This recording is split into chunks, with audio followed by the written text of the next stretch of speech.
Pastāst pāris vārdos par sevi. Armands, dzimis audzis Latgalē, padauzījies Anglijā, strādājis pa visādiem bāriem.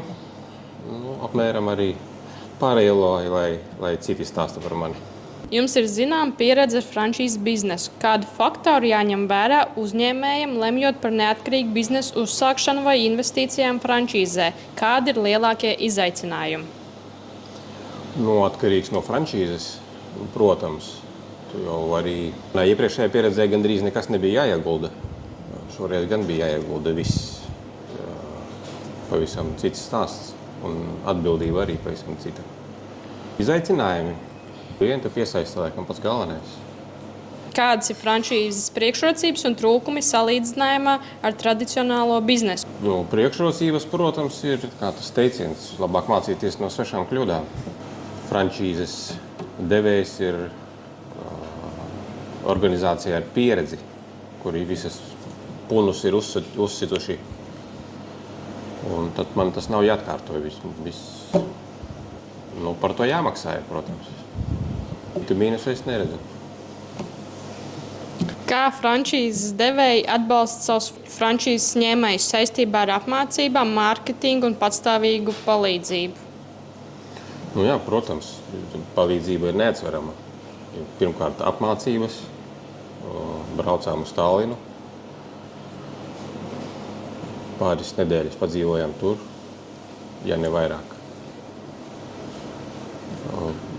Mārketinga izdevumus un aktivitātes lielāko daļu sec frančīzes devējs. Protams, un padomī ikdienā, ko var darīt te un kā rīkoties un līdz sīkumiem, līdz receptēm un interjers un aprīkojums. Tajā ziņā palīdzība ir neatsverama. Kādas priekšrocības Petrī Pica sniedz saviem frančīzes ņēmējiem? Liela priekšrocība ir tā arī, ka salīdzinoši ar citiem ir diezgan liela brīvība. Gan ēdienkartēs, gan darba laikos, gan atrašanās vietā. Viss ir pārsvarā ir pēc ņēmēja uzskatiem un gribēšanas. Bet mūsu redzējums pārsvarā sakrīt par visām biznesa lietām. Kā jūs vispār tikāt līdz Petrī Picai un kļuvāt par to partneriem? Ļoti vienkāršs stāsts.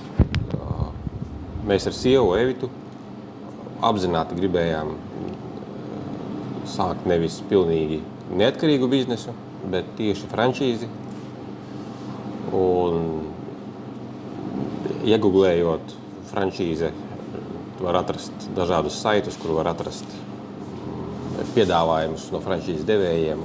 Viena no pirmajām izvēlēm krita tieši uz Petrī Picu, un viss mums tur saauga kopā. Un te mēs esam. Lai atvērtu Petrī Picu, jūs ļoti daudz reizes bijāt Tallinā. Ko jūs tur darījāt? Jā, tiešām tā bija. Sanāk, tāds jau pazīstama pilsēta kļuva. Ko mēs apskatījām picērijas. Cik viņas var būt ļoti dažādas. Gan izmēra ziņā, gan pārdošanas apjomu ziņā, gan vizuāli. Tad, protams, mēs garšojam picas. Tad mēs ļoti daudz ar frančīzes devēja palīdzību sapirkām sev aprīkojumu tieši Tallinā, kas Rīgā ir vai nu dārgāk, vai nav vispār. Un, protams, lielāko lauvas tiesu laiku mēs pavadījām apmācībās, kas ir arī neatsverama daļa, pārvērtējama. Jo, kā izrādās, cept picu nav tik vienkārši, kā liekas no malas. Nevis mājas apstākļos, bet tādos nopietnākos apjomos. Protams, ka lauvas tiesu laikam mēs veltījām apmācībām. Un to es ieteiktu nākošajiem frančīzes ņēmējiem veltīt ļoti daudz, cik iespējams laikā pavadīt tieši apmācībās pizzērijās. Kāda ir tava mīļākā pica? Viņas mainās. Margarita plus mīnus visos laikos, un tad ir tikko bija siciliāna, bet tagad droši vien, ka kebab pica varētu būt šobrīd.